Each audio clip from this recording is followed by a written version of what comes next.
Okay, Miss Emily, let me just get situated here.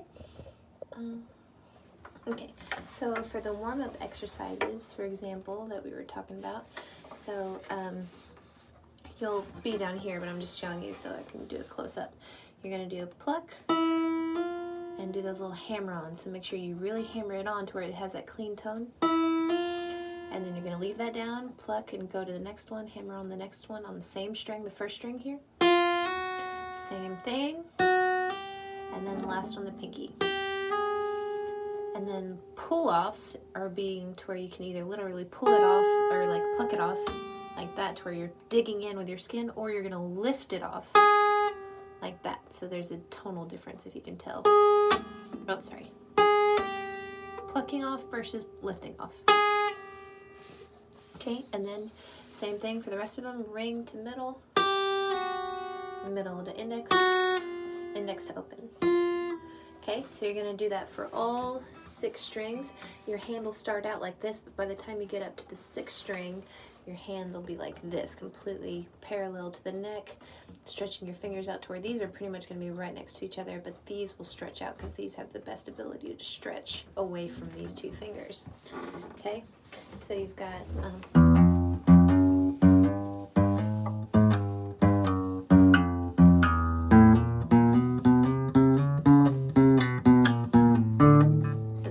like my hand is adjusting as I go up.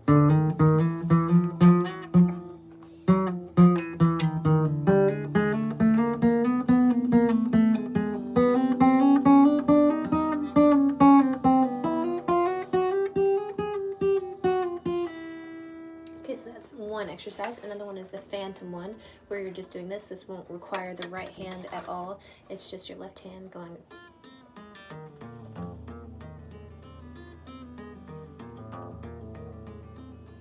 And then middle finger, same thing.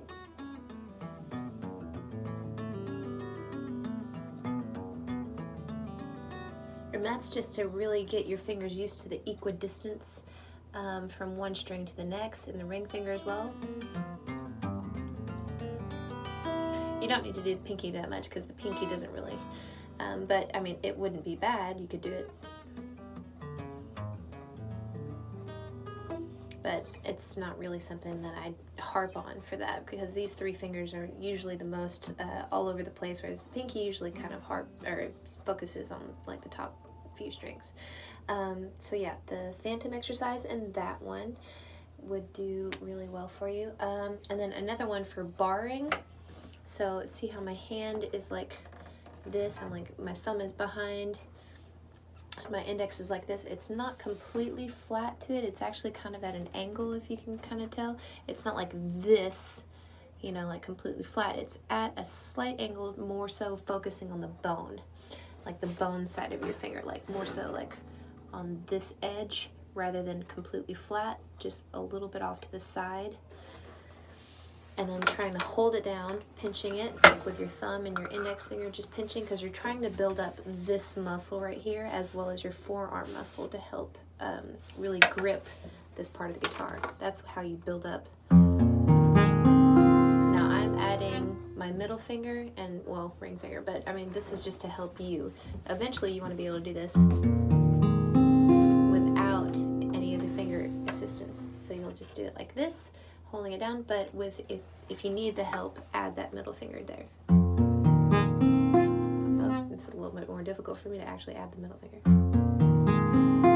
But you want to be able to do that up the frets.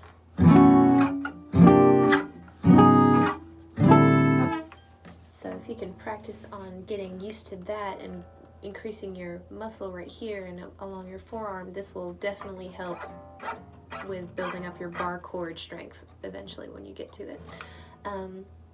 So next was the Taylor Swift Last Kiss part, KO3 here. So if my memory serves correctly, I think it was like let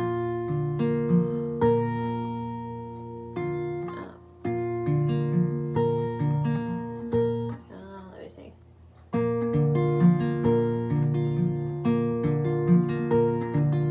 That's what it is. Okay. So again, there's a spot on the YouTube that you can pick, like those 3 dots. You can pick the playback speed and it'll actually slow me down or speed me up depending on your preference of if I'm going too slow or if I'm going too fast. You can always slow it down. So I'm going to try to block the sun up here, or sun, the light that's above me. So slowly, it'll be like thumb and index, thumb, middle, thumb, index, thumb and ring, thumb, middle, and then thumb again. So thumb and index, thumb, middle, thumb, index, thumb and ring, thumb and middle, thumb.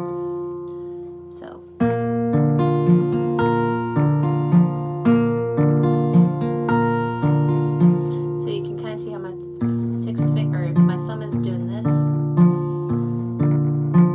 And occasionally it's at the same time, like accompanying it with these other fingers, and then sometimes it's on the off part. So I'll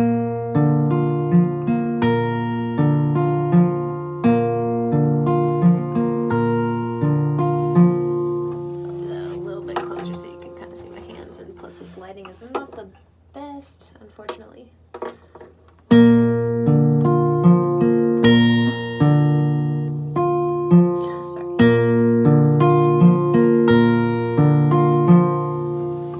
The E minor 7, same concept. And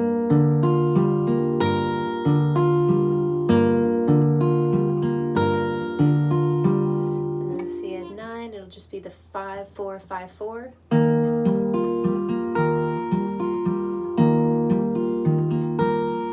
Actually, I don't know if I like that.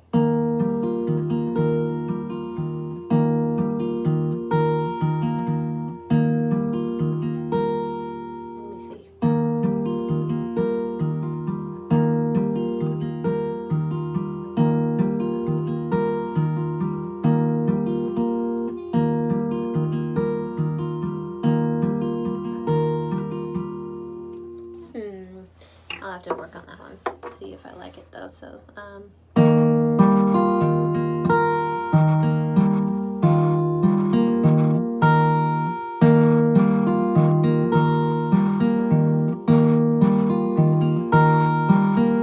think I like that instead.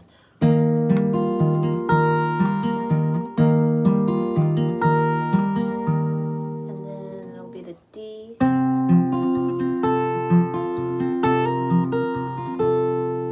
Okay, so that one is how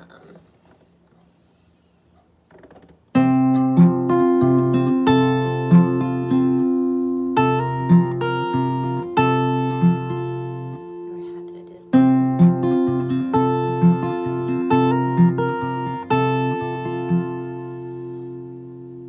You might just have to slow this down until I realize what I just did, so I can make you a little sheet for it.